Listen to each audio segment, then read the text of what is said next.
Well, joining me now is the geopolitical analyst and director of the Global Strategy Group, Marco Vicenzino. Marco, the elections were quite a while ago now, and once the results came in, Prime Minister Netanyahu claimed a decisive victory. So why has it taken him just so long to actually form a government? Since the State of Israel was created in 1948, basically there's always been coalition governments. No single party has won an outright victory. But it's a system whereby you need a minimum of a 3% threshold in order to enter parliament. And a disadvantage of that type of system is that the minority parties can hold the larger parties hostage to their need, to their basic interests. So as a result, you see, although it's a fairly right-wing orientated government, the thing is that there's always differences between Israel's secular right and its religious right. And I mean, with a majority of just one, is this government really going to be able to achieve anything? And if so, how long is it going to last? Historically, these governments of this nature have not lasted a full term. In the early 90s, you had Yitzhak Rabin that led a similar government with similar numbers. It didn't last a full term. What happens is that Netanyahu, basically in December of 2014, he thought, due to political complications, he felt the need to call a snap election. Very confident that he would get a right-wing mandate. Well, he did go through the election process. Contrary to many expectations, he himself and his party did very well. But ultimately what happened is that he comes out, he's his fourth term as prime minister, but he comes out in the weakest way possible. Once again, it's due to these intricacies of the Israeli political system. Well, you mentioned the intricacies as one way of putting it. I mean, given that there's never really been a thumping majority for any one party in Israel's history, has there ever been a serious consideration in the country about the validity of its proportional representation system?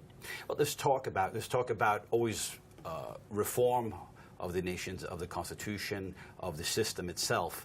But ultimately, it'll be very difficult because in a system whereby you have parties with a minimum of a 3% threshold, most of them will be unwilling to give up on that. They want basically a piece of the pie. And in that sense, it's going to be very difficult to convince any minority parties to change the system. Absolutely.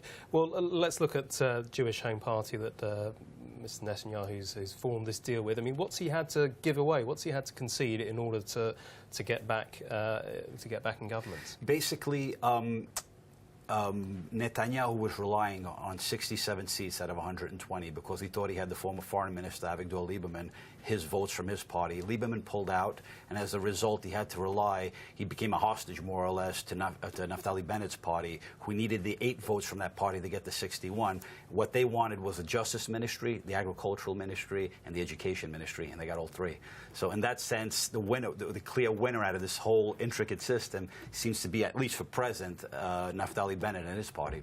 And is that where the concessions end, or is this an indication of the direction in which this government will travel? I mean, has this now tinged in a certain direction? It's obviously it's a strong nationalist government and a strong religious government. But once again, you have those divisions between the secular right and the religious right.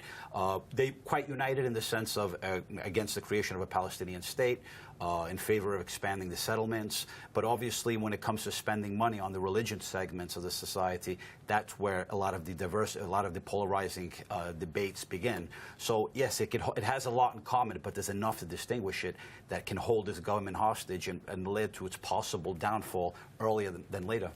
Well, you mentioned the settlements. Let's talk about those for a minute. Naftali Bennett, leader of the party, Jewish Home Party, does count on settlers in the West Bank for his support. He's talked about he's not really committed to a two-state solution, and he's also called for some parts of occupied territory to be annexed into Israel. What does this mean for the peace process? Well, basically, John Kerry, American Secretary of State, his attempt to revive the process failed last year. Now, with this current government, particularly with Bennett, once again, they're against a two-state solution. So what does that leave you? With a one-state solution. And if you leave on a one-state solution, you rely on that, you have to question whether Israel can remain a Jewish state, because at some stage you may be outnumbered by the Arabs, Palestinian Arabs. And secondly, will it remain a democratic state? Because what happens is that if you have one-state solution, obviously the Palestinians become second-class citizens in that country, don't enjoy the full rights, and it'll give claims to an apartheid system, and it'll risk further alienation. So once again, that's why many are saying, particularly in the United States and other countries, is saying they want a two-state solution as opposed to the one-state solution. So perhaps it's a case of the United States and other parties looking for a comprehensive Middle East peace solution, just sort of crossing their fingers and hoping this government doesn't last very long. Yes, it'll be difficult under this current government to go the quote-unquote, the peace process. Once again, John Kerry failed in his attempt last year. Ultimately, the U.S., when it said after the election, Netanyahu, the day before the actual election, said that he was against the one-state solution. And the day after, said he was for it in principle, but only not in the current status quo, the way things are. So the American government said that it'll reassess its policy towards Israel, but ultimately it really lies with the peace process, lies in the hands of Netanyahu, for now at least. The American government is not willing to challenge Netanyahu on that. Their main priority, the Obama administration, is basically the nuclear talks with Iran, and they're not willing to confront neither the U.S. Congress or Netanyahu at this stage in time. Well, finally, Marco, let's just talk about the United States for a little bit longer. I mean, obviously, the presidential election there is hotting up. So I suppose that's another reason for this issue just to be left on the back burner, let things resolve themselves, and then come the new occupants of the White House, they can take a fresh look. And who knows, there might be a new Israeli government by then.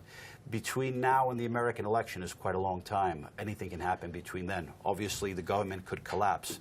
But from the American foreign policy perspective, the main thing they're looking at right now is that Iranian nuclear deal. And today, the U.S. Senate passed a vote with big numbers, basically tying the hands or tying the flexibility or limiting the flexibility of the Obama administration right now, which presents even greater challenges for them. And the last thing, once again, they want to do is confront Netanyahu at the present time. OK, Marco Vicenzino, thank you very much for your analysis on that story tonight.